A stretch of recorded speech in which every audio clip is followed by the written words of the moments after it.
കണ്ണൂർ രാജ്യാന്തര വിമാനത്താവളത്തിൽ നിന്നും ദമാമിലേക്ക് ഇൻഡിഗോയുടെ സർവീസ് തുടങ്ങി. ആഴ്ചയിൽ 4 ദിവസങ്ങളിലാണ് സർവീസ് നടത്തുന്നത്. ഞായർ, തിങ്കൾ, ബുധൻ, വെള്ളി ദിവസങ്ങളിലാണ് സർവീസുകൾ.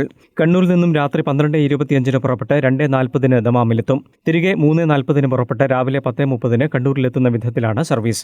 കണ്ണൂർ ചെന്നൈ സെക്ടറിൽ ഇൻഡിഗോയുടെ രണ്ടാമത്തെ സർവീസും തുടങ്ങി. ഞായർ, തിങ്കൾ, ബുധൻ, വെള്ളി ദിവസങ്ങളിലാണ് കണ്ണൂരിൽ നിന്നുള്ള പുതിയ സർവീസ്.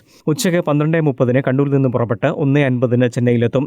തിരികെയുള്ള സർവീസ് രാത്രി 9:30 ചെന്നൈയിൽ നിന്ന് പുറപ്പെട്ട് 10:40 കണ്ണൂരിലെത്തും. കണ്ണൂരിൽ നിന്നുള്ള ഇൻഡിഗോയുടെ 5ാമത്തെ അന്താരാഷ്ട്ര റൂട്ടാണ് ദമാമിലേക്കുള്ളത്. ദോഹ, അബുദാബി, മസ്കറ്റ്, ഹുജൈറ എന്നിവിടങ്ങളിലേക്കും സർവീസ് നടത്തുന്നുണ്ട്. 7 ഇന്ത്യൻ നഗരങ്ങളിലേക്കും ഇൻഡിഗോയുടെ ആഭ്യന്തര സർവീസുകളുണ്ട്. ഈ സൗകര്യപ്രദമായ ഷെഡ്യൂൾ വടക്കൻ മലബാർ, ചെന്നൈ, ഗൾഫ് മേഖല എന്നിവിടങ്ങളിലൂടെ സഞ്ചരിക്കുന്ന യാത്രക്കാർക്ക് സുഗമമാകും. ഇൻഡിഗോയുടെ കണ്ണൂരിൽ നിന്നും ഡൽഹി, മുംബൈ, ചെന്നൈ, ബംഗളൂരു, ഹൈദരാബാദ്, കൊച്ചി, തിരുവനന്തപുരം തുടങ്ങിയ സ്ഥലങ്ങളിലേക്കും സർവീസ് നടത്തുന്നുണ്ട്. കൊൽക്കത്ത, ഭുവനേശ്വർ, പോർട്ട് ബ്ലെയർ തുടങ്ങിയ പ്രധാന സ്ഥലങ്ങളിലേക്കും കൊളംബോ, സിംഗപ്പൂർ, കോലാലംപൂർ തുടങ്ങിയ സ്ഥലങ്ങളിലേക്കും ചെന്നൈ വഴി യാത്രാ സൗകര്യമൊരുക്കിയിട്ടുണ്ട്.